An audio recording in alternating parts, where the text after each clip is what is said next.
Edmilson Dove is gone. We are also going to talk about Rapo. We are also going to talk about how evil Sundowns are for doing this with Terence Mashego and Ighodaro.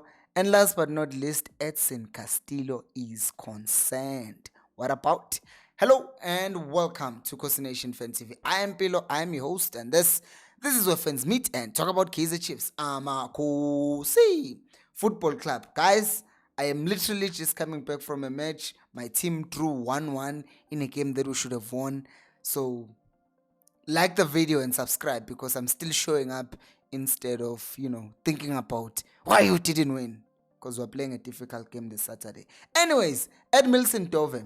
So Kaizer Chiefs announced today, earlier on at around 5:30, that hey, Edmilson Dove's contract is coming to an end in June and he won't be renewing. So this is not releasing, it's just not renewing his contract. And we've been speculating about this because Dove is not only getting older, is not only injury prone, but is also a person who holds a foreign sport. Because if we're being honest, as much as Dove is one of those players who makes mistakes, but who doesn't, but he fights. Whenever Dove is in the game, he does fight and he does give you something. So, me personally, I would like to thank Edmilson Dove because he fought for Kaizer Chiefs. He made mistakes, but it wasn't the mistakes that he's a casual player who's not trying to do anything. He was trying his best, but then sometimes your best is just not good enough and sometimes you have to move on. But there are no hard feelings. I was happy with him at Kaizer Chiefs. And if he had stayed, I was going to say, okay, I'm fine. I would have been okay if he had stayed. But I understand why he had to go, which means him leaving opens up doors for people who need to be signed. And one of those people is Rapo. So Rapo plays for SuperSport United, and currently there are talks that he's wanted in the Scandinavian region. That's basically just in Europe, in those countries there, like Bandakon, kabanda lapha. So kungenzeka nagcine hamba eyale phezulu eEurope to play there. And there are also talks of him being wanted in the Gulf region. I'm Rapo now. I am Funa. They want him to come play there. But, SuperSport does those things. Sometimes they just say, yeah, we want him to go abroad. You remember even with Tapelo Maseko, that's what they said. Tapelo Maseko has offers from abroad. But offers from abroad, it turns out abroad, it just means there in Mamelodi. So it's possible that Sundowns want him because that team is evil. Mamelodi Sundowns clearly doesn't want competition in South Africa because they had this guy, Terence Mashego, bought from Cape Town City, right? They bought him, they had Omodiba, they have a lot of left backs, like Sundowns right now, they have a lot of left backs. But somehow, they still want to hold on to the likes of Terence Mashego because now what has happened apparently, they have extended his contract. They've triggered the 1-year extension on his contract. How are you trying to keep a player that you're clearly not using and you clearly don't need?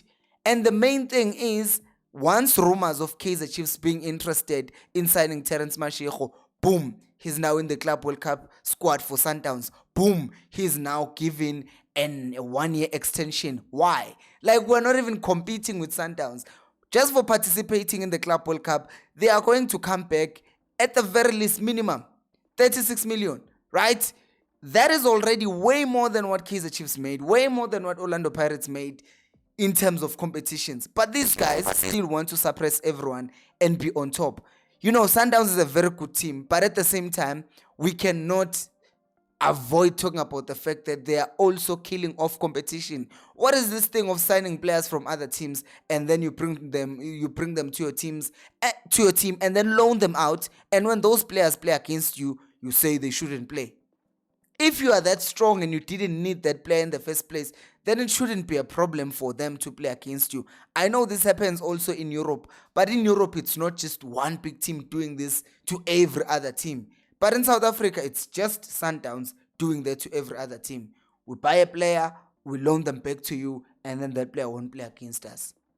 Because now, what makes this thing very worse is the fact that it's not just him. It's not just Terence Mashego who's in this situation. Do you see this guy? Etiosa God's power, Ighodaro.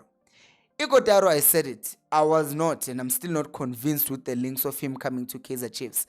But if the technical team have looked at him and they've thought, okay, he makes so much sense, he should come to Kaizer Chiefs, I'm fine with that. I'm not going to fight it because, as I said, I will always support the decisions of the technical team. Almost broke my glasses, right? I will support them. However, Mamelodi Sundowns still have him in their books. So, upon this interest from Chiefs, they are apparently thinking about keeping him.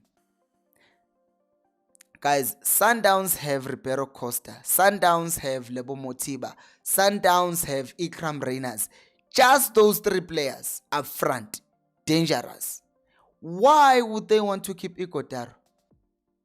Like, I'm not even like, oh, we need Ighodaro at Chiefs. But I'm saying, if the links of Kaizer Chiefs wanting Ighodaro are causing Sundowns to say, let's keep him at Sundowns, what kind of competition is that? A player who has been to SuperSport, he's been to Amazulu, he's been, if I'm not, like, he's been all around. Never at Sundowns. Never at Sundowns. But now the Chiefs want him, they want to keep him for themselves. And probably loan him out to someone else. Or get some money from Chiefs. Sundowns nayo kahle ayikahle Sundowns bafethu. But isidluleke kulokho. Edson Castillo. So Edson Castillo, for those of you who don't know, beginning of the season, not beginning of the season, in Feb actually, Kaizer Chiefs gave him a 1-year extension, right? They gave him a 1-year extension because his season basically was ruined by SuperSport United kicking him and the ref saying nothing. So I was out for 4 months, and then Chiefs decided to give him a 1-year extension to his contract. But as we've already talked about, Kaizer Chiefs just released Edmilson Dove because of foreign sport problems, among other reasons. So now, with Castillo only being given 1-year extension, it's reported that his agents are looking at the situation and the rumors that we are perpetuating of him leaving Kaizer Chiefs, and they are looking and exploring other options. I will tell you this. I think that Kaizer Chiefs still need Edson Castillo. I do. I really, really do. We are playing in Africa. Edson Castillo is a very physical player. Edson Castillo make those forward runs and he comes up with goals from those runs. So why release a player who can offer you goals going forward? A player who's also going to offer you physicality in midfield when we're about to play in a tournament that requires a lot of physicality. Because if you look at CAF competitions, like in the Champions League of Africa, the CAF Champions League of Africa, it's not about flair. Like you see the Champions League in Europe, you see the games are thrillers, 4-3, 5-4. In Africa, it's 1-0. That's it. It's 1-0, but you stay in the game because Melulwe, you must fight and be here. Even in the CAF Confederations Cup, that's how things happen. It's just one goal that usually separates things. And the other things are contested all over the pitch because you work with physicality. It's not just about skill. Play the ball from the back, tiki-taka, and go score. Otherwise, Sundowns would have like 10 Champions Leagues, right, by now. But they can't, because there, it's not how they do it in South Africa. There, it's just physicality most of the time. So if you ask me, I will say that we should be keeping Castillo unless they don't see another way out of this. But yeah, what do you guys think about Castillo leaving? And do let me know, and do subscribe to the channel. Thank you so much for watching, and until next time, remember, Khosi, I'll play moya.